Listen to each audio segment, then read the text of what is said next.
आज हम लोग 12th क्लास की आरोह भाग 2 का पाठ 6 पढ़ेंगे। उषा कविता जो कि शमशेर बहादुर सिंह द्वारा लिखी हुई है। अभी ये कविता बच्चों एक प्रकृति कविता है और बहुत सुंदर और छोटी कविता है, लेकिन आपके बोर्ड में ये बहुत इंपॉर्टेंट कविता है। इससे एक प्रश्न 2 प्रश्न आना 100% श्योर है। तो आपको इसको बहुत ध्यान से पढ़ना है और इसके कुछ इंपॉर्टेंट प्रश्न हैं जो आपको याद कर ही लेने हैं। तो बच्चों पहले हम कवि के बारे में पढ़ते हैं। कवि शमशेर बहादुर सिंह। इनका जीवन परिचय क्या है कि ये इनकी एक अलग छवि है। इनका जन्म 13 जनवरी सन 1911 को देहरादून में हुआ। प्रारंभिक शिक्षा देहरादून में हुई, बाकी की शिक्षा के लिए इलाहाबाद चले गए थे। वहाँ यूनिवर्सिटी में इन्होंने पढ़ाई करी। चित्रकला में इनकी बहुत अच्छी रुचि थी, ड्राइंग किया करते थे ये, और इन्होंने उकील बंधुओं से चित्रकारी का प्रशिक्षण लिया था। और हमारे हिंदी के छायावादी कवि हैं सुमित्रानंदन पंत।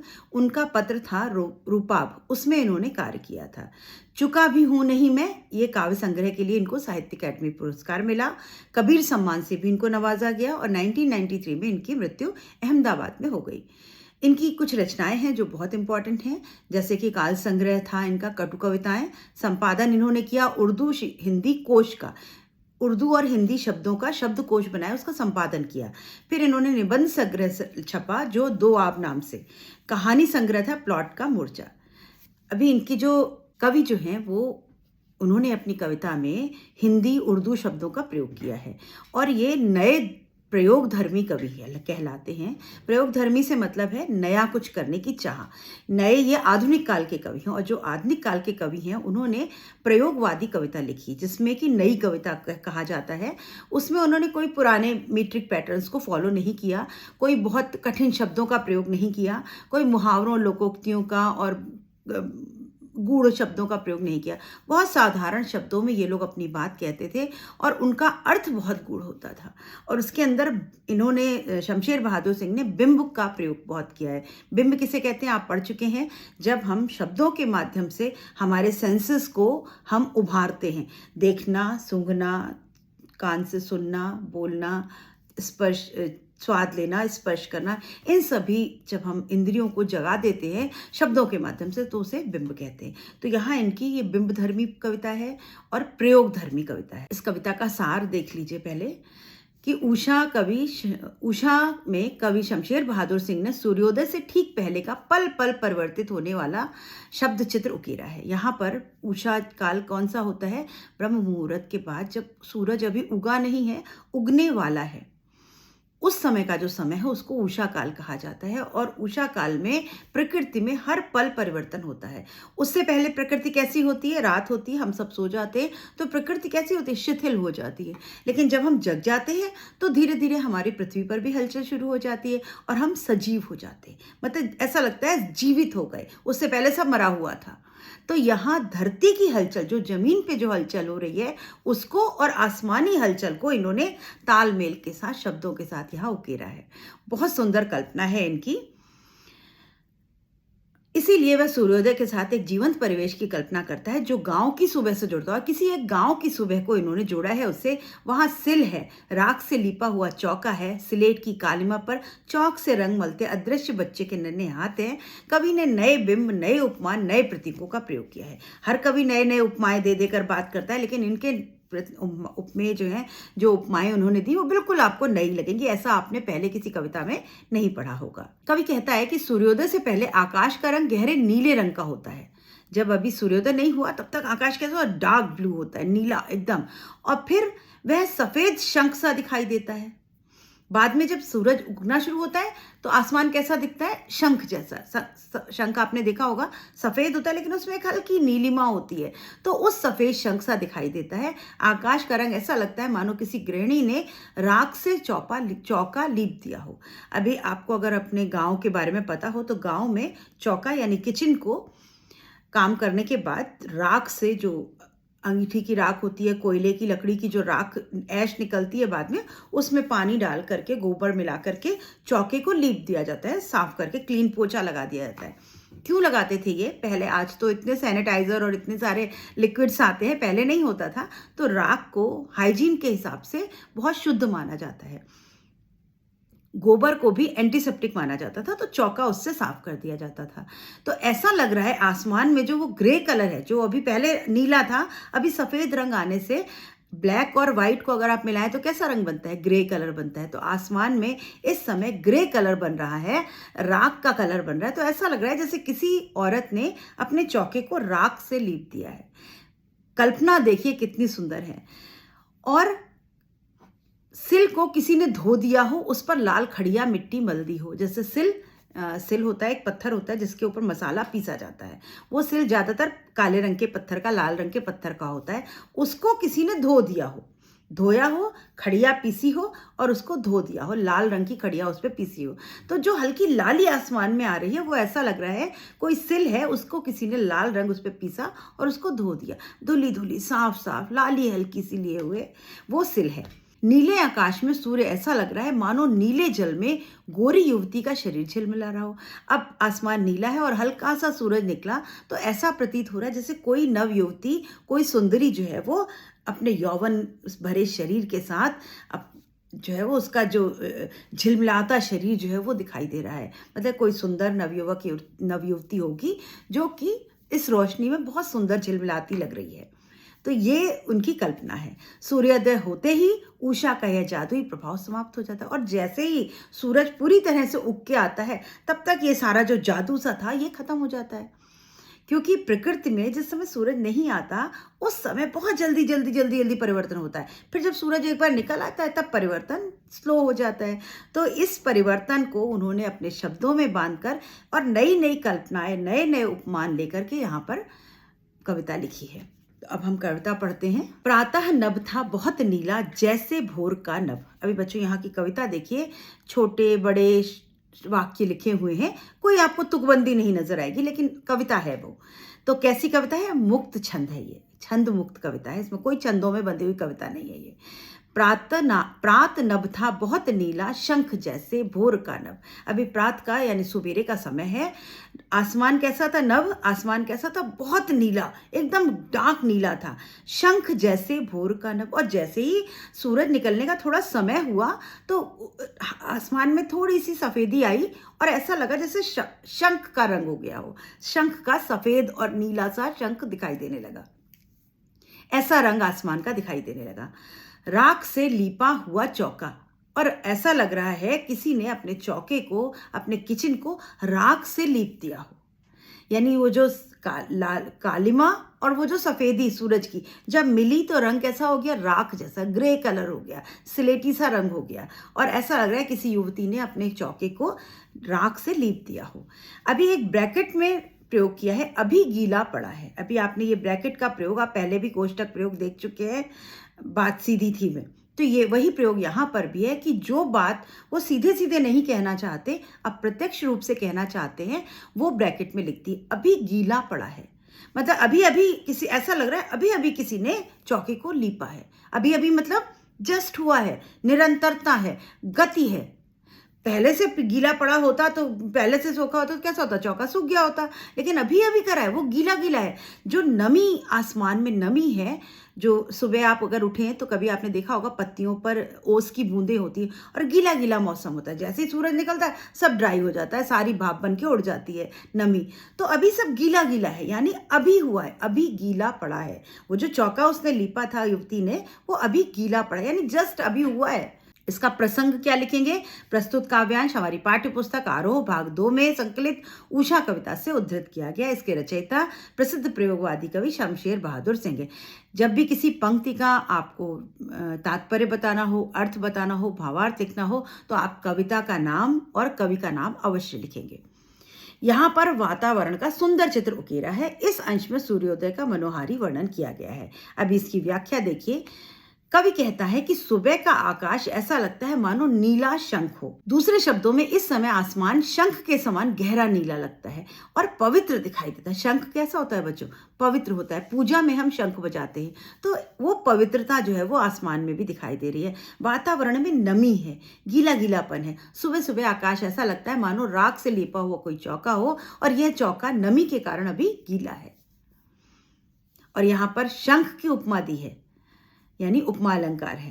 और शब्द कैसे हैं, बहुत सहज सरल शब्दों का प्रयोग किया है और ग्रामीण परिवेश जो है उसकी बात की गई है, यानी किसी गांव की बात करी। गांव में क्या होता है, आजकल तो शहरों में तो गैस स्टोव होते हैं, चौका होता ही नहीं है, बल्कि हम तो चौका शब्द शायद हमारे कुछ बच्चे जानते भी नहीं होंगे, हम तो किचन बोलते हैं। तो गांव के परिवेश का यहाँ पर बहुत सुंदर वर्णन है और नया उपमान यानी शंख से सुबह की प्रातः का उन्होंने उपमा दी है। दूसरी पंक्तियां देखिए आगे की। बहुत काली सिल जरा सी लाल केसर से कि जैसे धुल गई हो, स्लेट पर या लाल खड़िया चाक मल दी हो किसी ने। अभी यहाँ क्या कह रहे हैं, बहुत काली सिल। अभी सिल जो पत्थर था मसाले वाला वो काला रंग का है, बहुत काले रंग का पत्थर है। तो आसमान पहले कैसा था, काला, तो वो काली सिल जैसा पत्थर था।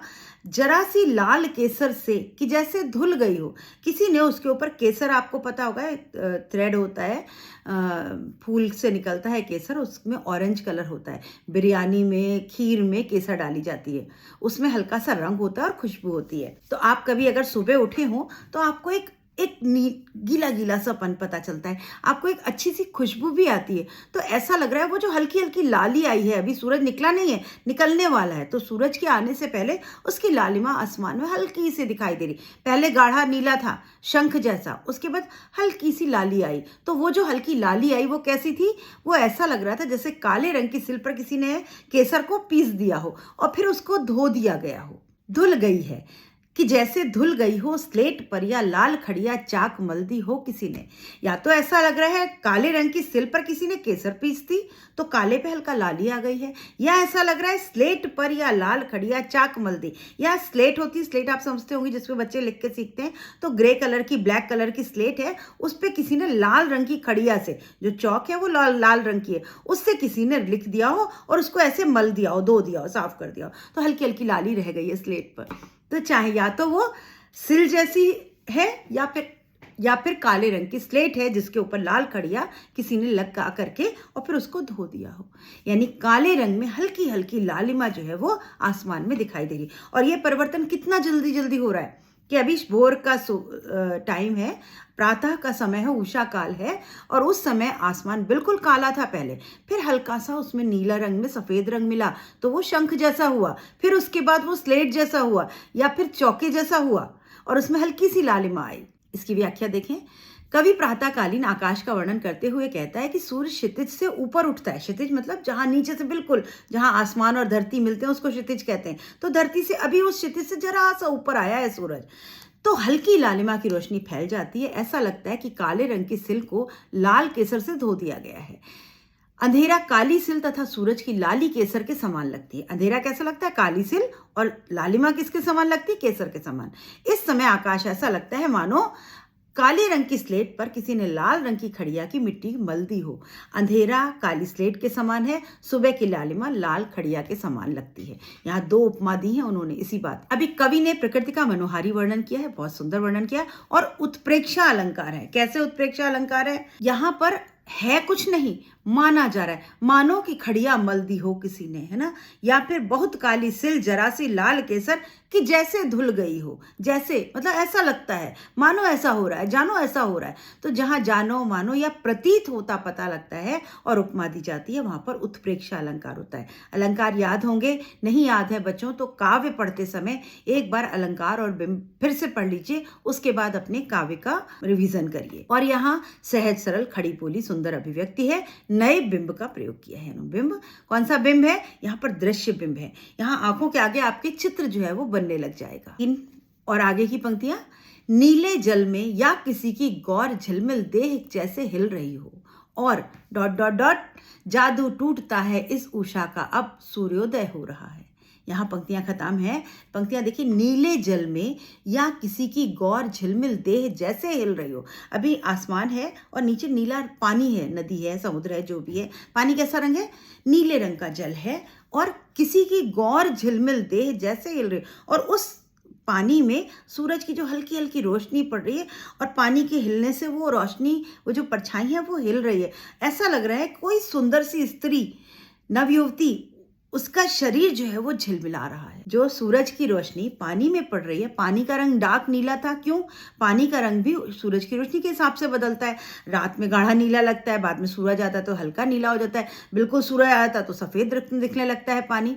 तो जो नीले रंग का जल है उसमें जो सूरज की रोशनी हिल रही है वो ऐसा लग रहा है कि कोई सुंदर युवती जो है उसकी देह जो है वो झिलमिला रही है उसकी। और डॉट डॉट डॉट, और फिर क्या हुआ? फिर परिवर्तन हुआ। यहाँ जब सुंदर स्त्री की देह की जो उपमा दी, यहाँ परिवर्तन हो चुका, सूरज थोड़ा और ऊपर आ गया है, सफ़ेदी आ गई है, तो वो कैसा लगा? जैसे सुंदर युवती की परछाई पड़ रही है पानी में। उसके बाद फिर क्या हुआ? सूरज और ऊपर आ गया और पूरी तरह से अब सवेरा हो गया है। जादू टूटता है इस उषा का अब वो जो उषा काल का जो जादू था, जो हर पल बदल रहा था, वो जादू अब टूट रहा है। और क्यों बच्चों ये जादू टूटा क्यों? ये एक जादू था जो अभी गाढ़ा नीला, फिर हल्का स्लेटी रंग, फिर लाली आ गई, फिर हल्की सफ़ेदी आ गई जो कि युवती की तरह लगने लगी, और उसके बाद धीरे धीरे पूरा सवेरा हो गया। और जो जादू कैसा होता है बच्चों? जादू आपने ज़्यादातर देखा होगा अंधेरे में दिखाया जाता है। जब आप मैजिक देखने जाते हैं तो अंधेरा कर दिया जाता है स्क्रीन पर, और एक हल्की सी कहीं लाइट होती है, उसमें लाल काले रंगों का प्रयोग किया जाता है, तब वो जादू और मैजिकल लगने लग जाता है। तो यहाँ भी वही काला रंग है, रात की कालिमा थी, उसमें वो लाली है सूरज की, और हल्की सी सफ़ेदी लाइट कहीं से पड़ रही है, तो वो सब कैसा लग रहा है? एकदम जादू जैसा मैजिकल लग रहा है। इसलिए जब सूरज ऊपर आ गया और एकदम रोशनी हो गई, लाइट जल जाती तो जादू आधा खत्म, तो लाइट जल गई यानी रोशनी हो गई, सूरज की सवेरा हो गया, सूरज आया, और वो जो उषा का जादू था वो अब समाप्त हो गया, सूर्योदय हो गया है, और जादू टूटता है इस उषा का अब सूर्योदय हो रहा। व्याख्या देखिए, कवि ने भोर के पल पल बदलते दृश्य का सुंदर वर्णन किया है। वह कहता है कि सूर्योदय के समान आकाश में गहरा नीला रंग छा जाता है, सूर्य के सफेद आभा दिखाई देने लगती है, ऐसा लगता है मानो नीले रंग के जल में किसी गोरी सुंदरी की देह हिल रही हो। धीमी हवा नमी के कारण सूर्य का प्रतिबिंब हिलता सा प्रतीत होता है। जब हल्की हल्की हवा चल रही हो तो पानी हल्का हिलता है, तो उसी में वो जो सूरज की रोशनी पड़ी, वो ऐसा लग रहा है किसी युवती की देह शरीर जो है वो हिलती हुई दिखाई दे रही है। कुछ समय बाद सूर्योदय हो जाता है तो उषा का पल पल बदलता सौंदर्य एकदम समाप्त हो जाता है। ऐसा लगता है कि उषा का जादुई प्रभाव धीरे धीरे कम होता जा रहा है। यहाँ पर दृश्यबिंब है, उषा काल का सुंदर दृश्यबिंब प्रस्तुत किया, माधुर्य गुण है, और कितना मधुरता है इसमें, शब्दों में कितनी मिठास है। नीला जल हिल रही हो जो, उसमें उत्प्रेक्षा अलंकार है, ज्यों त्यों जैसा मानो जानो प्रतीत होता है, ऐसे अगर प्रयोग होते हैं और उपमा दी जाती है तो उत्प्रेक्षा अलंकार, यानी नीले जल में उत्प्रेक्षा अलंकार, हिल रही हो ज्यों उसमें उत्प्रेक्षा अलंकार है। और भाषा बहुत सरल है। छंद कौन सा है? मुक्त छंद है, किसी छंद में बंधी हुई कविता नहीं है। छोटे छोटे सहज सरल वाक्यों का प्रयोग है इसमें, कोई तुकांत नहीं है, और सुंदर प्रकृति की कविता है। कहीं कहीं आपको अनुप्रास अलंकार भी देखने को मिलेगा। तो बच्चों ये है बहुत छोटी सी कविता जो कि बहुत इंपॉर्टेंट कविता है। आपको इसमें क्या याद रखना है, इसके इम्पॉर्टेंट मैं जो आपको विशेष दूंगी उसमें आपको इम्पॉर्टेंट दूंगी। आपको ये याद रखना है, ये गतिशील बिंब की कविता है, बिंब प्रधान कविता है, गतिशील बिंब है। गतिशील क्यों कहा गया? इसमें जितने भी बिंबों का प्रयोग किया, जितने भी का प्रयोग किया गया है, उपमा दी गई है, वो सब चलायमान है, निरंतरता है, कुछ बराबर हो रहा है, कुछ बराबर चल रहा है, बराबर परिवर्तन हो रहा है, तो गतिशील बिंब है। गतिशील बिंब की कविता है ये उषा, और इसमें बहुत अधिक उत्प्रेक्षा अलंकार का प्रयोग है, जो कुछ है नहीं, सिर्फ कवि की कल्पना है। जानो ऐसा हो रहा है, मानो ऐसा हो रहा है, मानो प्रतीत हो रहा है कि कोई सुंदर युवती है, मानो ऐसा लगा किसी ने स्लेट पर लाल खड़िया मल दी हो, मानो ऐसा लगा जैसे किसी युवती ने चौके को राख से लीप दिया हो। कुछ नहीं रहा है, लेकिन कवि की कल्पना है, और जो कुछ भी है वो क्या है? उषा का, जब उषा काल में सूरज उगता है तो हर पल हर सेकंड एक कोई परिवर्तन उसमें होता जा रहा है। उस परिवर्तन को, उस गतिशीलता को कवि ने शब्दों से यहाँ बिंबों के माध्यम से दिखाया है। मुक्त छंद है, कोई छंद नहीं है इसमें। तो ये बहुत प्यारी कविता है। आशा है आपको कविता समझ में आ गई होगी, इसका भाव समझ में आ गया होगा। इसके प्रश्न उत्तर पढ़ते हैं हम अगले वीडियो में। बच्चों कविता बहुत इंपॉर्टेंट है आपके बोर्ड एग्जाम के लिए, तो इसको बहुत ध्यान से पढ़िएगा। समझ में ना आए तो एक बार दो बार रिपीट करके पढ़िएगा। चैनल को लाइक शेयर सब्सक्राइब करिए और कमेंट लिखिए। Good bye.